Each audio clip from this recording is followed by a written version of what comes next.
Hello everyone, welcome to Skynomics academy. My name is Harshita. हम लोग बेटा आप लोगों का क्रैश कोर्स स्टार्ट कर चुके हैं जिसमें आपका टॉपिक चल रहा है फर्स्ट यूनिट वाला रिप्रोडक्शन। तो आज आपका उसका लास्ट चैप्टर बचा हुआ है रिप्रोडक्टिव हेल्थ। तो आज से आपका वो स्टार्ट हो रहा है न्यू चैप्टर। आज से आपका न्यू चैप्टर स्टार्ट हो रहा है जिसका नाम है रिप्रोडक्टिव हेल्थ। ठीक है, तो आई होप बेटा आप सब लोगों को इससे पहले चैप्टर समझ में आएगा ह्यूमन रिप्रोडक्शन क्या होता है। ठीक है, देन फिर आगे मूव करते हैं हम इस चैप्टर में जिसका नाम है आपका रिप्रोडक्टिव हेल्थ। ठीक है, तो बेटा नाम से पता चल रहा है आपका रिप्रोडक्टिव हेल्थ का मतलब क्या होगा कि आपका रिप्रोडक्शन जो होता है वो रिप्रोडक्शन आपका कैसे हेल्दी रहेगा। ठीक है, कैसे आप अपनी रिप्रोडक्टिव लाइफ को कैसे हेल्दी रख सकते हो, उसकी वजह से क्या आपको प्रिकॉशंस लेनी चाहिए, कैसे प्रिवेंशन करनी चाहिए, सारा का सारा आपने इस चैप्टर में डिटेल में पढ़ना है। ठीक है, तो इसे पढ़ने से पहले तुम्हें पता होना चाहिए बेटा कि आपका जो रिप्रोडक्शन होता है, रिप्रोडक्शन के जो आपकी इंडिया की पॉपुलेशन है उस पॉपुलेशन के अगेंस्ट आपके क्या क्या लॉज बनाए गए हैं। ठीक है, कैसे आप पॉपुलेशन को कंट्रोल कर सकते हो, कैसे आप रिप्रोडक्टिव हेल्थ को क्या कंट्रोल कर सकते हो, ये सारा का सारा आपने इसमें चैप्टर में डिटेल में पढ़ना है। ठीक है, तो अब्दुल आप कैसे डिफाइन कर सकते हो बेसिकली वैसे हेल्थ को? हेल्थ का मतलब होता क्या है? What is health? हेल्थ का मतलब क्या होता है? सिंपल।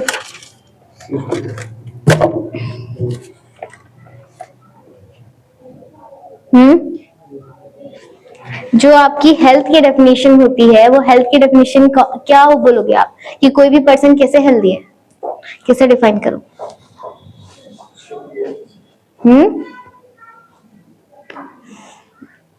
देखो बेटा आप किसी भी, अब यहाँ पर हम रिप्रोडक्टिव हेल्थ को भूल जा रहे हैं, बस सिंपल अभी हेल्थ की डेफिनेशन समझ रहे हैं। हेल्थ का मतलब होता है जब कोई भी बेटा फिजिकली, मेंटली, सोशली, इमोशनली हर फैक्टर से स्टेबल है, हेल्दी है, तब जाके आप बोलोगे कोई भी पर्सन प्रॉपर तरीके से क्या है, हेल्थ है, हेल्दी है। हेल्दी का मतलब सिर्फ ये नहीं होता है कि आपका कोई डिजीज नहीं है, आप बिल्कुल वेल बीइंग हो, इसका मतलब ये नहीं होता है। इसका मतलब होता है आप हर फैक्टर से आपका माइंड या आपकी बॉडी किस तरीके से रिस्पॉन्स कर रहा है। तो जब अगर आपका प्रॉपर सब चीज बैलेंस होती है तो उसे हम बोलते हैं हेल्दी पर्सन। ठीक है, तो सबसे पहला टर्म आता है आपका फिजिकली। फिजिकली का मतलब क्या हो जाएगा? आपकी बॉडी कैसे फिट है, आप अपनी लाइफ साइकिल को कैसे मेंटेन कर रहे हो। ठीक है, आप डाइट में क्या ले रहे हो, आप फिजिकल एक्सरसाइज क्या कर रहे हो जिसकी वजह से आपकी बॉडी फिट रहेगी, तो आप बोल सकते हो फिजिकल हेल्थ है वो। देन आता है इमोशनली। इमोशनली का मतलब क्या होता है? आपका बिहेवियर या आपका माइंड में क्या चीज चल रहा है, आप दूसरों के बिहेवियर की वजह से कैसा आप पे इम्पैक्ट पड़ रहा है। ठीक है, ये सारा का सारा क्या होता है? आपका बिहेवियर या फिर इमोशनल फैक्टर होता है। सोशल का मतलब क्या होगा? जो आपके आसपास वाले लोग हैं उनकी वजह से आपके ऊपर क्या इम्पैक्ट पड़ रहा है, आपके माइंड पे क्या वो जा रही है, कैसा वो जा रहा है, आपका थिंकिंग कैसे जा रही है, ये सारा का सारा क्या आ जाएगा? आपका सोशली आ जाएगा। और सोशली के साथ साथ आपका मेंटली, उसी के अकॉर्डिंगली आपका मेंटल हेल्थ कैसी होगी, ये सारा का सारा इसके अकॉर्डिंग ला जाता है। ठीक है, तो जब ये सारी की सारी चीज आपकी बेटा बॉडी के अंदर फिट रहेगी तब जाके आप बोल सकते हो कि हेल्दी पर्सन है। ठीक है, तो ये होती है हेल्दी पर्सन की डेफिनेशन। ये आपके WHO के अकॉर्डिंगली बताया गया है। WHO क्या है? World Health Organization. ठीक है, जो पूरे वर्ल्ड को क्या बताता है, हेल्थ के बारे में इंफॉर्मेशन देता है, वो सारा का सारा कौन फॉलो करवाता है? आपका वर्ल्ड हेल्थ ऑर्गेनाइजेशन फॉलो करवाता है। तो वैसे ही सिमिलरली रिप्रोडक्टिव हेल्थ का भी मतलब क्या होगा कि आपकी जो रिप्रोडक्टिव हेल्थ है बेटा वो कैसे फंक्शन परफॉर्म कर रही है, उसके वजह से आपका कैसा बिहेव हो रहा है, कैसा फंक्शन कर रहा है, ये सारा का सारा क्या कहलाएगा? आपका रिप्रोडक्टिव हेल्थ की डेफिनेशन कहलाती है। ठीक है, तो फर्स्ट पार्ट ये आता है अकॉर्डिंग टू WHO। जो आपकी रिप्रोडक्टिव हेल्थ की डेफिनेशन दे रखी है वो किसने दे रखी है बेटा? WHO ने दी है। ठीक है, reproductive health is a total wellbeing all aspect of the reproduction. ठीक है, रिप्रोडक्टिव हेल्थ क्या होगी बेटा? जब आप टोटली वेलबींग हो, किसके फेज में? फिजिकली भी, इमोशनली भी, बिहेवियर भी एंड सोशली भी। ये सारे फैक्टर से जब आप बिल्कुल वेल बीइंग हो तब जाके आप पर्सन को बोलोगे यू हेल्दी पर्सन है। ठीक है, अब इन सबको बेटा फॉलो करने के लिए आपको क्या क्या फैक्टर्स क्या करना चाहिए? आपको अपनी रिप्रोडक्टिव हेल्थ लाइफ को मेंटेन करने के लिए आपको क्या क्या चीज फॉलो करनी चाहिए? सबसे पहला क्या होना चाहिए बेटा? Better awareness about the sex related matter. ठीक है, आपको प्रॉपर तरीके से सेक्स के बारे में, सेक्स रिलेटेड अवेयरनेस के बारे में पता होना चाहिए। ठीक है, कभी भी आप किसी भी पर्सन के साथ कॉपुलेशन कर रहे हो तो किस तरीके से प्रिवेंशन करनी चाहिए। ठीक है, क्या क्या उसके वजह से हमें क्या प्रिकॉशंस लेने चाहिए। ठीक है, हाइजीन वगैरह का मेंटेन रखना चाहिए। तो ये सारा का सारा कौन बताता है बेटा? WHO के अकॉर्डिंग है, ताकि आपको सेक्सुअल ट्रांसमिटेड डिजीज ना हो जाए। ठीक है। तो फर्स्ट पॉइंट क्या है आपका, better awareness about the sex related matter. Then आता है increase number of medically associated delivery and better postnatal care so as to decrease to maternal infertile mortality rate. अब देखो होता क्या है, जब हम आज के टाइम पे बेटा आपके पूरे वर्ल्ड में, कोई आप पूरे इंडिया की बात करो तो पॉपुलेशन क्यों इंक्रीज हो रही है, पॉपुलेशन क्यों इंक्रीज हो रही है, रीजन पता है तुम्हें? देखो पहले के टाइम पे क्या होता था बेटा, जब आपके क्या नहीं थी, जब आपके पास फैसिलिटीज नहीं थी, ना ही कोई मेडिसिनल फैसिलिटीज थी, ना ही किसी को कोई भी लिटरेसी था। पहले के टाइम पे आपने देखा था ना, कोई भी जो आपका पर्सन होता था, आपके जो एंसेस्टर दादा दादी थे, उनके कितने सारे बच्चे रहते थे, कम से कम एक पेरेंट के कितने 10 या 11 बच्चे रहते थे, जिसमें से वो इतने बच्चे करने के बाद भी बेटा वो लिटरेसी नहीं है, मतलब वो पढ़े लिखे नहीं है, ठीक है। उन्हें प्रॉपर तरीके से क्या नहीं मिल रहा है, हाइजीन नहीं मिल रहा है, प्रॉपर डाइट नहीं मिल रही है, बट वो सरवाइव कर रहे हैं। बट एट लास्ट अगर किसी को कोई प्रॉब्लम है या बीमारी है तो उसकी वजह से उनकी डेथ भी हो जाती थी, क्योंकि पहले के टाइम पे जो बेटा मदर होती थी, आपकी मदर का ट्रीटमेंट नहीं होता था, आपकी घर में डिलीवरी हो रही है, घर में आपका प्रॉपर टेक केयर होता प्रेगनेंसी का, आपके डॉक्टर के पास जाया ही नहीं जाता था, ठीक है। तो सारा का सारा प्रॉपर वर्क क्या हो रहा था, घर पे हो रहा था, जिसकी वजह से किसी को भी ये पता नहीं चलता था कि आपको क्या डिजीज चल रही है अंदर ही अंदर। तो उस टाइम पे आपका डेथ रेट ज्यादा था, ठीक है, किसका, चाइल्ड का भी और आपके मदर का भी। बट आज के टाइम पे बेटा इतनी फैसिलिटीज हो चुकी है, ठीक है, इतना सब लोग मेंटेन कर चुके हैं अपने आप को, सब इतने पढ़े लिखे हैं कि जब आपका पता चलता है कि मदर प्रेग्नेंट है तो सबसे पहले डॉक्टर के पास जाता है, देन पूरा ट्रीटमेंट आपका कहाँ चलता है, डॉक्टर के पास ही चलता है। तो जिसकी वजह से क्या हो रहा है, आपका मैटरनिटी रेट भी क्या हो रहा है, लो डाउन हो रहा है। मतलब मैटरनिटी रेट का मतलब क्या होता है बेटा, मदर की डेथ क्या होती जा रही है, कम होती जा रही है। और साथ में infant mortality rate, infant mortality rate का मतलब क्या होता है, चाइल्ड का बर्थ रेट भी क्या होता जा रहा है बेटा, आपका चाइल्ड का बर्थ रेट भी कम होता जा वो बर्थ रेट भी कम होता जा रहा है। ये सारे के सारे क्या कर रहे हैं, जब इंक्रीज इनकी लाइफ साइकिल बढ़ती जाएगी तो पॉपुलेशन ऑटोमेटिकली इंक्रीज होगी, ठीक है। तो ये सबसे बड़ा कारण होता है आपकी पॉपुलेशन को इंक्रीज करने का, क्योंकि आज के टाइम पे इतनी सारी नॉलेज है, टेक्नोलॉजी है, तो सब लोग अपने आप पे ध्यान देते हैं, जिसकी वजह से पॉपुलेशन क्या हो रही है बेटा, इंक्रीज होती जा रही है, ठीक है। तो देखो वही पॉइंट यहाँ पर लिखा हुआ है, सारी मेडिकल पर्पस की वजह से, मेडिकल डिलीवरी की वजह से क्या हो रहा है, सारी चीज क्या होती जा रही है, पोस्टपोन होती जा रही है, किसके रिगार्डिंग, हेल्थ के रिगार्डिंग, जिसके वजह से आपका मदर का, मैटरनल का मतलब क्या होता है बेटा, मदर, और इन्फेंट मोर्टेलिटी रेट का मतलब होता है चाइल्ड का मोर्टेलिटी रेट, मोर्टेलिटी का मतलब होता है डेथ रेट, ठीक है। तो ये क्या होता जा रहा है आपका, धीरे धीरे डिक्रीज होता जा रहा है। देन आता है increase number of couple with small families. आपने देखा है आज के टाइम पे सब लोगों को अवेयरनेस मिलती है, ये सब लोगों को खुद ही पता रहता है कि हमें, अगर हम शादी कर रहे हैं, मैरिड कर रहे हैं, तो हमें पता है कि हमें कितने चाइल्ड रखने चाहिए, है ना।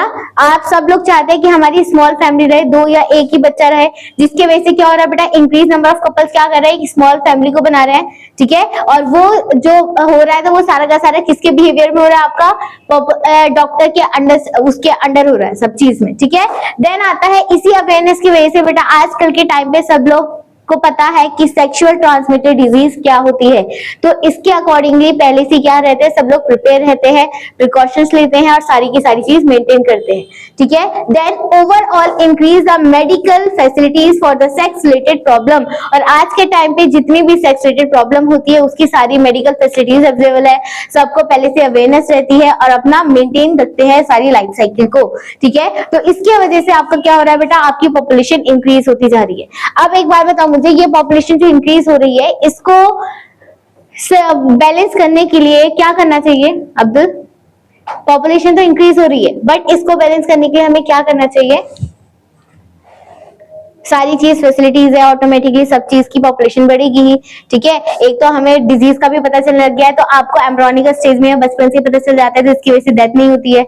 तो ये सारी की सारी जो पॉपुलेशन इंक्रीज हो रही है इसको कंट्रोल करने का वो क्या है, कंट्रोल कैसे कर सकते हो आप?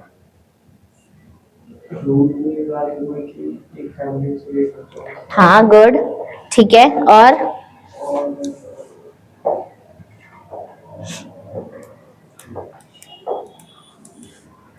देखो सबसे पहले तो यही होगा बेटा कि हमें आज के टाइम पे क्या होने लग गया है, बहुत सारी पॉलिसीज आने लग गई है, स्लोगन्स बोलने लग गया है। क्या होता है स्लोगन वगैरह कि एक बच्चा वही अच्छा, और क्या क्या होता है, बहुत अलग अलग तरीके से होता है। तो ये सारे स्लोगन्स आ चुके हैं ताकि आप पूरे उसमें इंडिया में अवेयरनेस फैला सको, क्या हर फैमिली पे जाकर। साथ में बहुत सारे क्या आ चुके हैं, कॉन्ट्रासेप्टिव पिल्स आ चुके हैं, कॉन्ट्रासेप्टिव डिवाइस आ चुके हैं, जिसकी वजह से क्या होता है, पॉपुलेशन कंट्रोल हो सकती है। और साथ में बहुत से कंट्रीज में या बहुत सी जगह पे बेटा इंडिया में क्या कर रखा है, बहुत सारी पॉलिसीज बना रखी है। अगर आपके घर में एक ही चाइल्ड होगा तो उन्हें क्या दी जाती है, स्कॉलरशिप वगैरह या फिर ये सारी चीजें दी जाती है। ठीक है, तो ये इसलिए आपका क्या होता है, ये आपका अवेयरनेस पॉपुलेशन को मेंटेन करने के लिए ये सारे फॉलो कर जाता है। अब आता है बेटा क्या क्या प्रॉब्लम्स एंड स्ट्रेटेजीज आएंगी कि जब आप क्या करोगे, आपकी पूरी उसमें रिप्रोडक्टिव हेल्थ वो हो रही है प्रॉब्लम, या फिर पॉपुलेशन इंक्रीज हो रही है, इसकी वजह से आप कैसे अवेयरनेस कर सकते हो। देखो सबसे पहला क्या है, अच्छा एक चीज और, जो सबसे पहली कंट्री है इंडिया के सब पूरे वर्ल्ड में, इंडिया है सबसे पहली कंट्री जिन्होंने आपका पॉपुलेशन मतलब सेक्स रिगार्डिंग हेल्थ में, मतलब आपका जो पॉपुलेशन को कंट्रोल करने का एक इनिशिएटिव था वो सबसे पहले स्टार्ट करा था किसने, इंडिया ने ही। ठीक है, इंडिया ने सबसे पहले स्टार्ट करा था। तो क्या लिखा हुआ है देखो, India initiative reproductive health program family planning in 1951। ठीक है, तो किस नाम से स्टार्ट करा था इन्होंने, फैमिली प्लानिंग के नाम से स्टार्ट करा था सबसे पहले इंडिया में। कौन से ईयर में, 1951 में। ये ईयर आपको याद रखना है। ठीक है, पूरा इस चैप्टर में बेटा जो भी आपका स्टार्टिंग इंट्रोडक्शन है ना, ये आपको याद करना पड़ेगा कि कौन सी ईयर में कौन सा स्लोगन स्टार्ट हुआ था, कब इनिशिएटिव स्टार्ट हुआ था। ठीक है, देन आता है wider reproductive related area in the operation under the reproductive and the child health care program. ठीक है, इसी के अकॉर्डिंगली बेटा आपका एक reproductive and the child health care program start करा गया है इंडिया में। ठीक है, जिसके वजह से आपके क्या क्या प्रोग्राम्स फॉलो करे गए वो ये है। देखो सबसे पहला क्या है, awareness about the reproductive health. ठीक है, for creating the reproductivity health society. ठीक है, आपका पूरे वर्ल्ड में, पूरे इंडिया में क्या फैलाई गई, अवेयरनेस फैलाई गई किसके रिगार्डिंग, रिप्रोडक्टिव हेल्थ के रिगार्डिंग, कि आपको क्या फॉलो करनी चाहिए, कॉन्ट्रासेप्टिव डिवाइस का यूज करना चाहिए। ठीक है, ये सारी चीज आपको अवेयरनेस फैलाई गई थी। साथ में और क्या बताया गया था कि आपको अपनी सेक्सुअल ट्रांसमिटेड डिजीज के बारे में कैसे अवेयर करना चाहिए। ठीक है, ये सारा का सारा अवेयरनेस इसके ये वाले प्रोग्राम के थ्रू बताया गया था। ये प्रोग्राम आपको याद रखना है, क्या प्रोग्राम है ये। ठीक है, तो फुल फॉर्म में आपसे पूछ सकते हैं। देन क्या करा गया था कि आपको एजुकेट करना स्टार्ट करा गया था, कि आपके स्कूल्स में चैप्टर लाए गए थे। ठीक है, एजुकेशन में सारे स्कूल्स में ये एक्सप्लेन टीचर्स के थ्रू या फिर आपका हर चीज के थ्रू, सेक्स एजुकेशन के थ्रू आपका टीच करना स्टार्ट कर दिया गया था, कि ताकि आपको आगे जाके प्रॉब्लम ना हो, और आपको बर्थ कंट्रोल के बारे में, ठीक है, care of the pregnancy mother के बारे में, कि आपको जब आपकी प्रेग्नेंट वुमन रहती है तो उस टाइम पे कैसे केयर करना चाहिए, आफ्टर द पोस्ट प्रेग्नेंट के बाद कैसे केयर करनी चाहिए मदर एंड चाइल्ड की, और आपकी ब्रेस्ट फीडिंग जो होती है मदर की, उसका कैसे केयर करना चाहिए। सारा का सारी अपॉर्चुनिटी आपको किस में दी गई थी बेटा, इस वाले लॉ प्रोग्राम में ये अवेयरनेस फैलाई गई थी। ठीक है, नेक्स्ट आता है awareness of program due to the population explosion.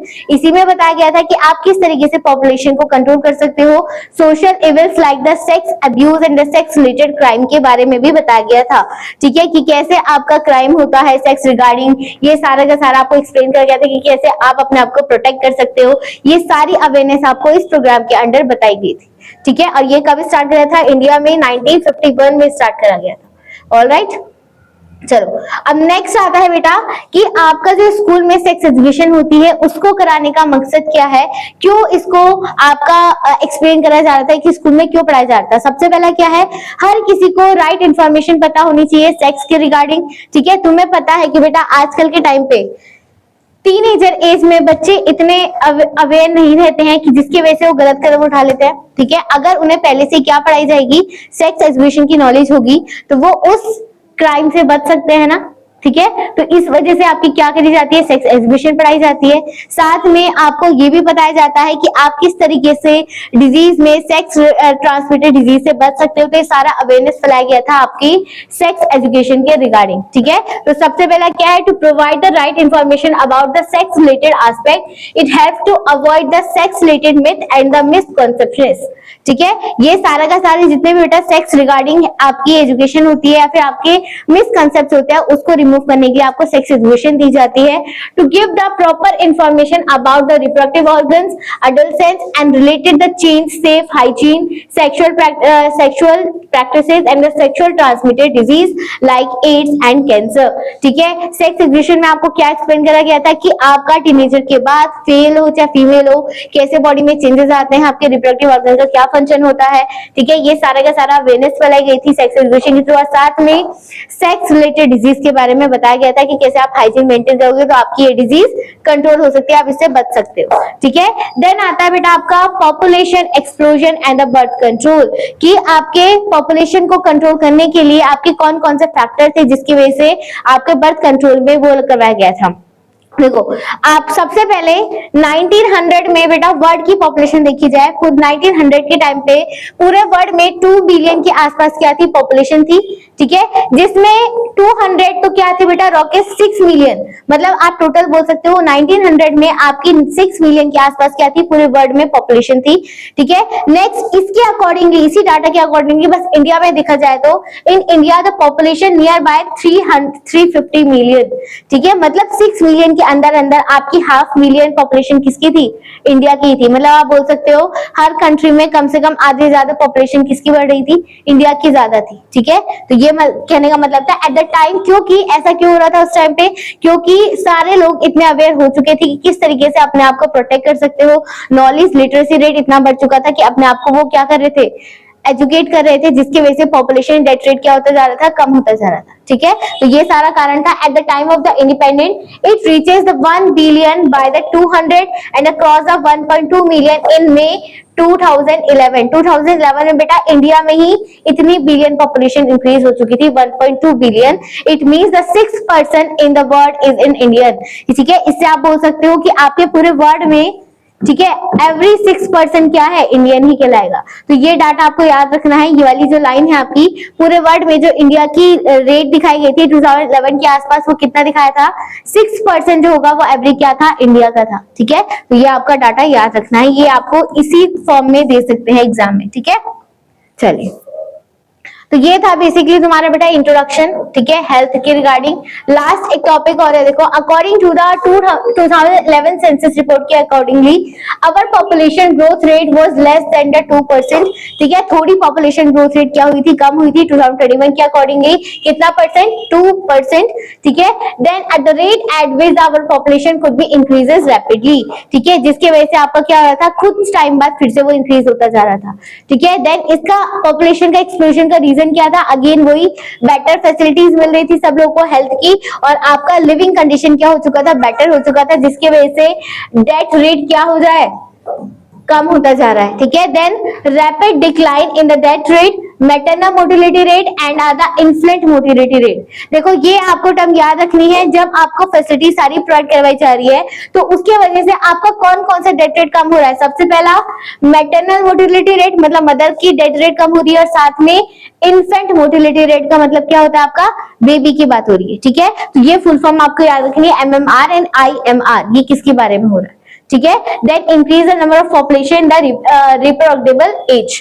ठीक है, एक लास्ट और पॉइंट है, आज के टाइम पे बेटा सब लोग क्या है, अपनी यंग जनरेशन में है, तो यंग जनरेशन में सब लोग क्या कर रहे हैं बेटा, अपनी पॉपुलेशन इंक्रीज करते जा रहे हैं। सब लोग अडल्ट होते हैं, उसी एज में जाके मैरिज करोगे तो आपकी क्या होगी बेटा, रिप्रोडक्शन पॉपुलेशन इंक्रीज होती जाएगी। ठीक है, सब लोग क्या है, अभी इंडिया के टाइम पे अडल्ट है, जिसकी वजह से उनकी पॉपुलेशन, इतने अडल्ट होंगे तो पॉपुलेशन एक साइड में क्या हो जाएगी, इंक्रीज हो जाएगी।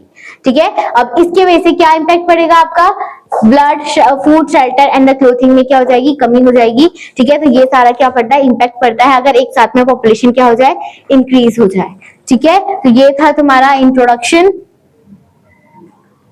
चलो, अब नेक्स्ट एक इंपॉर्टेंट फैक्टर आता है बेटा, जो आपके एग्जाम में पूछा जाता है। ठीक है, क्या है वो इंपॉर्टेंट टर्म, जब आपके सारे के सारे ये प्रोग्राम चलाए गए थे, ठीक है, उसी के अकॉर्डिंगली बेटा आपका एक आपका टेस्ट होता था जिसका नाम था आपका बेटा एमनियोसेंटेसिस। एमनियोसेंटेसिस पता है तुम्हें क्या होता है, ये एमनियोसेंटेसिस होता है जब आपका, देखो सपोज करो ये आपकी मदर की क्या है, यूट्रस है, ठीक है, इसके अंदर आपका क्या हो रहा है, बेबी का फॉर्मेशन हो रहा है यूट्रस के अंदर, एंडोमेट्रियम लाइनिंग के अंदर। और जब मदर का फॉर्मेशन होगा तो बाहर में आपका थोड़ा लिक्विड सब्सटेंस प्रेजेंट रहता है, फ्लूइड प्रेजेंट रहता है, उस फ्लूइड को क्या बोलते हैं हम, एमनियोटिक फ्लूइड बोलते हैं। क्या बोलते हैं इसे, एमनियोटिक फ्लूइड बोलते हैं। इस एमनियोटिक फ्लूइड में क्या रहता है बेटा, जितना भी बेबी रहेगा, बेबी की सारी जीन प्रेजेंट रहेगी इस फ्लूइड के अंदर, क्रोमोसोम्स पाए जाएंगे, ठीक है, और साथ में इसका क्या पाया जाएगा कि जो आपका आज क्रोमोसोम है तो साथ में क्या पता चल जाएगा, सेक्स डिटरमिनेशन पता चल जाएगा। तो क्या होता था, जब आपके पहले ये टेस्ट अवेयर था तो क्या करते थे बहुत से लोग, पता करने के लिए कि आपकी मदर की बॉडी के अंदर मेल बॉय है या फिर बेबी गर्ल है या बॉय है, तो इसको डिफरेंशिएट पता करने के लिए मदर की बॉडी में ये फ्लूइड को निकाला जाता था। इस फ्लूइड को निकालने के बाद इसका सेक्स डिटरमिनेशन करते थे। अगर सेक्स डिटरमिनेशन कर दोगे तो आपको पता चल जाएगा ना कि वो मेल है या फिर फीमेल है, ठीक है। तो अगर वो बेटा फीमेल रहती थी ना तो उसे क्या कर दिया जाता था, डेथ मार दिया जाता था पेट के अंदर ही। मतलब आप अबॉर्शन करवा रहे थे किसका, अगर वो बेबी गर्ल रहेगी तो पेट के अंदर ही उसको क्या करते थे, इससे अबॉर्शन करवाते थे, ठीक है। तो इसको बैन करने के लिए बेटा जो आपका ये एमनियोसेंटेसिस टेस्ट था ये आपका बैन कर दिया गया था, ठीक है। और इसके वजह से ये क्या हो रहा है, पूरे कंट्री में आपका, पूरे इंडिया में सॉरी, इसको बैन करा गया है अभी तक, ठीक है। जो हम एमटीबी पढ़ते हैं वो भी आपका क्या है, इसी के अकॉर्डिंगली है, ठीक है। अब ये जो फ्लूइड होता है ना, इस फ्लूइड से आपको क्या निकाल के पता चला कि आपका सेक्स क्रोमोसोम क्या है, वो आपका था बेटा क्रोमोसोम के बेसिस में, ठीक है। और साथ में एमनियोसेंटेसिस फ्लूइड के थ्रू आप और क्या पता कर सकते हो कि कोई भी जो पर्सन है उसको आप एम्ब्रियोनिकल स्टेज में ही कौन सी डिजीज हो रही है इसके बारे में पता कर सकते हो। मतलब बेसिकली जेनेटिक डिजीज के बारे में आप कंप्लीटली पता कर सकते हो इस टेस्ट के अकॉर्डिंगली। तो आपका ये तो हम आज के टाइम पे भी टेस्ट कर सकते हैं, बट आपका जो सेक्स डिटरमिनेशन होता है ये अभी तक बैन है, ठीक है। तो इसलिए हम इसे क्या बोलते हैं, स्टेशनरी बैन, ठीक है। तो ये चीज आपकी यहाँ पे देखो लास्ट पॉइंट में लिखी हुई है, देखो क्या लिखा हुआ है, it is a parental diagnostic technique based on the chromosomal pattern in which a sample of amniotic fluid is taken from the uterus of a pregnant woman to detect the early development of the foetus. The benefit of amniocentesis are the diagnosis of the chromosomal abnormality को check कर सकता है, development disorder of the foetus. However it is being misused for the sex determination. ये किसका misuse करते थे इस test के थ्रू, सेक्स डिटरमिनेशन करके कि आपका अगर बेबी गर्ल होगी, फीटस अगर गर्ल रहेगा तो उसको क्या कर देते थे, फीमेल फेटिसाइड्स कर देते थे, मतलब मदर की पेट में ही अंदर उसको क्या मार देते थे, डेथ कर देते थे उसकी। बेसिकली आप फीमेल को, अगर फीमेल बेबी होगा तो उसको वहीं पे किल कर दिया जाता था ताकि आगे उनकी फैमिली में बेबी गर्ल ना फॉर्मेशन हो जाए, ठीक है। तो ये क्या हो रहा है आपका, lead to the female foeticides, therefore the stationary ban of the amniocentesis to the sex determination keep check on the female foeticide. इसी वजह से ये जो आपका है बेटा एमनियोसेंटेसिस, ये सेक्स डिटरमिनेशन टेस्ट के लिए बैन करा गया है इंडिया में। और बट अगर आप जेनेटिक डिसऑर्डर को चेक करना चाहते हो तो वो आप कर सकते हो, बट सेक्स डिटरमिनेशन चेक नहीं कर सकते हो, ठीक है। तो ये कहलाता है तुम्हारा एमनियोसेंटेसिस, ठीक है। ये इंपॉर्टेंट है बेटा, इसकी डेफिनेशन आती है एग्जाम में, ठीक है। ये क्या होता है आपका, ऑलराइट, तो ये आपको अच्छे से पढ़ के जाना है, ठीक है। चलिए फिर तो कल से बेटा हम स्टार्ट करेंगे आपका क्या, आपने ये तो पढ़ चुके हो कि आपकी पॉपुलेशन कैसे इंक्रीज हो रही है, उसके लिए हमने क्या क्या प्रोग्राम्स चलाए हैं, ये सारा का सारा क्या होता है। अब हम नेक्स्ट पढ़ने वाले बेटा कॉन्ट्रासेप्टिव मेथड्स क्या होते हैं, ठीक है। तो ये आपका कल का टॉपिक स्टार्ट होगा। बेसिकली क्या होता है कॉन्ट्रासेप्टिव मेथड, कि आप किसी भी चीज को, बर्थ को कैसे कंट्रोल कर सकते हो। तो बर्थ को जब आप कंट्रोल करते हो तो कौन कौन से डिवाइस होंगे, कौन कौन से मेथड्स होते हैं जिससे हम कंट्रोल कर सकते हैं, तो हम क्या बोलते हैं, कॉन्ट्रासेप्टिव मेथड्स बोलते हैं। तो आपके बेटा कॉन्ट्रासेप्टिव मेथड बहुत तरीके से हो सकते हैं। सबसे पहला नेचुरल मेथड हो सकता है, ठीक है, बैरियर मेथड हो सकता है, केमिकल मेथड हो सकता है, और साथ में सर्जिकल मेथड हो सकता है। तो एक एक करके आपने ये सारा पढ़ना है, और इसमें मोस्ट इंपॉर्टेंट आपका होता है सर्जिकल मेथड। इसके अंदर आपकी बहुत सारी टेक्नोलॉजी है जो कि आप बायोटेक की हेल्प से सर्जिकल कर सकते हो। मतलब सर्जरी मेथड एक तरीके से फॉलो हो रहा है, जिसमें आप आईवीएफ पढ़ोगे, ठीक है, एमटीपी के बारे में पढ़ोगे, गिफ्ट के बारे में पढ़ने वाले हो, ठीक है। तो ये सारा का सारा आपने डिटेल में पढ़ना है, ठीक है। देखो डेफिनेशन देख सकते हो आप, contraceptive method are the ideal, they use friendly, easy available, effectively reversible with no side effect and non interfering with the sexual drive and the sexual act. देखो कॉन्ट्रासेप्टिव डिवाइस का मतलब क्या होता है कि आप सिंपल बर्थ को control कर रहे हो, बट कैसा आपका डिवाइस होना चाहिए? सबसे पहला बेटा वो आपका क्या नहीं होना चाहिए, कोई भी साइड इफेक्ट शो नहीं करना चाहिए, ठीक है। सेकेंडली यूजफुल फ्रेंडली होना चाहिए, ठीक है, रियूजेबल होना चाहिए, ठीक है। आप क्या कर सकते हो, उसे इजी टू यूज, अपने आप खुद यूज कर सकते हो। तो ये सारे के सारे जो फैक्टर बेटा होते हैं किसी भी डिवाइस में, तो उसे आप बोल सकते हो कॉन्ट्रासेप्टिव डिवाइस। तो हम कल ये एक एक करके पढ़ेंगे, सबसे पहले कि आपके क्या क्या यूजफुल फैक्टर होने चाहिए, देन फिर उसके बाद ये सारे के सारे पॉइंट्स क्लियर करते हुए चलेंगे हम। ऑलराइट, तो ये था आपका बेटा आज का इंट्रोडक्शन, ठीक है। तो इसमें जो बेटा आपका डाटा दिया गया है ना एनसीईआरटी के अकॉर्डिंगली, ये आपको याद रखना है, ठीक है। ये आपका पॉइंट टू पॉइंट दे सकते हैं आपके एमसीक्यू के बेस में, या फिर आपसे पूछ सकते हैं कि क्या क्या इनिशिएटिव स्टार्ट करे गए थे पॉपुलेशन को कंट्रोल करने के लिए इन इंडिया के अकॉर्डिंग, ठीक है। तो ये आपको सारा पढ़ना होगा, ठीक है। तो आई होप बेटा आप सब लोग को ये चैप्टर पसंद आया होगा, ठीक है। नेक्स्ट क्लास में हम इसका आगे का टॉपिक, इंपॉर्टेंट टॉपिक कंटिन्यू करेंगे। तब तक के लिए